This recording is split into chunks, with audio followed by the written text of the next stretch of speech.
कधी कधी आपण सगळं गमावून बसतो फक्त नाती टिकवण्यासाठी, पण नंतर जाणवतं की खरी साथ देणारी माणसं, तुटलेल्या गोष्टी जपण्यासाठी आपल्याला कधीच एकटं सोडली नसती. मनुष्य आयुष्यात खूप काही कमावतो, पण ज्यांची मनापासून गरज असते ती माणसं जर सोबत नसतील तर सगळं मिळूनही रिकामेपणा जाणवतो. जगातली प्रत्येक जखम भरून निघते, पण मनावर उमटलेली जखम आठवणींच्या रूपात आयुष्यभर ठसठसत राहते. माणूस बाहेरून कितीही हसत असला तरी त्यांच्या डोळ्यांमध्ये त्याच्या मनाची वेदना नेहमी दिसते. फक्त पाहणारा खरं डोळ्यांनी नव्हे तर मनाने पाहायला हवा. कधी कधी आपण आपल्या आयुष्याचा खूपसा भाग त्या माणसासाठी खर्च करतो ज्याला आपली किंमतच माहीत नसते, आणि मग एक दिवस स्वतःलाच विचारतो, एवढं करून काय मिळालं?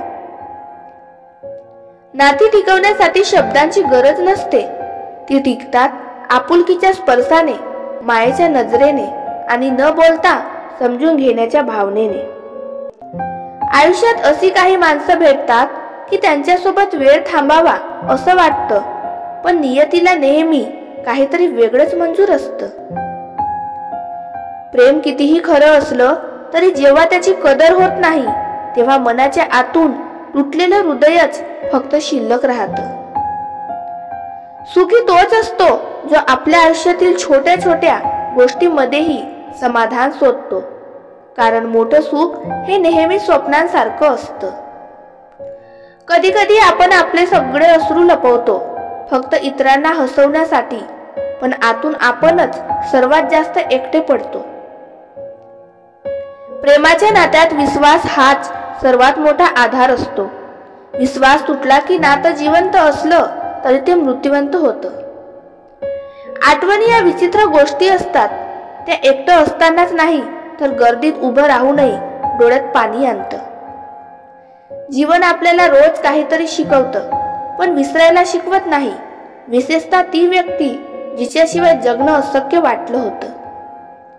नाती तोडणं खूप सोपं असतं, पण नातं टिकवण्यासाठी सहन कराव्या लागणाऱ्या वेदना हे खरं आयुष्याचं कसब असतं. कधी कधी आपण खूप प्रयत्न करूनही कुणाच्या हृदयात जागा मिळवू शकत नाही, कारण खरी जागा ही नशिबाने मिळते, जोराने नाही. मनापासून केलेल्या त्यागाची किंमत क्वचितच लोकांना कळते, पण त्या त्यागामुळेच नातं खरं टिकून राहतं. कधी कधी नातं टिकवण्यासाठी आपला अहंकार मोडावा लागतो, पण जर समोरच्याला ते जाणवलं नाही तर तो त्या त्याग व्यर्थ जातो. आयुष्यात काही जखमा अशा असतात की त्या कधीही भरून निघत नाही, आपण फक्त त्यांच्यासोबत जगायला शिकतो. ज्यांनी आपल्याला मनापासून साथ दिली त्यांचं ऋण फेडता येत नाही, कारण त्यांची साथ हेच आयुष्याचं खरं वरदान असतं. सगळ्यांकडून प्रेम मिळालं नाही तरी चालतं, पण एखाद्या मनापासूनच्या व्यक्तीकडून दुरावा मिळाला की मनाचा संसार कोसळतो.